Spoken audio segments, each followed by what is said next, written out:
ఆంధ్రప్రదేశ్ ముఖ్యమంత్రి చంద్రబాబు నాయుడు హిందీలో చేసిన ప్రసంగం ప్రధాని నరేంద్ర మోదీని మెప్పించింది.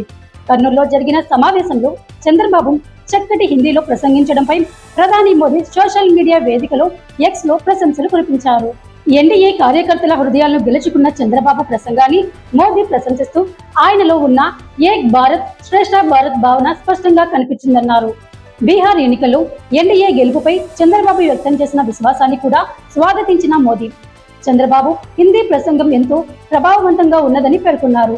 ఇక మరోవైపు రాష్ట్ర ఐటీ శాఖ మంత్రి నారా లోకేష్ చేపట్టిన సూపర్ జీఎస్టీ సూపర్ సేవింగ్స్ ప్రచారాన్ని ప్రధాని మోదీ ప్రత్యేకంగా అభినందించారు.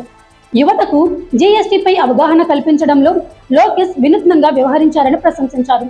సామాజిక మాధ్యమంలో వేర్వేరుగా పోస్టులు పెట్టిన మోదీ తండ్రి కుమారులిద్దరిని అభినందించారు. ప్రధాని అభినందనకు లోకేష్ స్పందిస్తూ ధన్యవాదాలు తెలిపారు.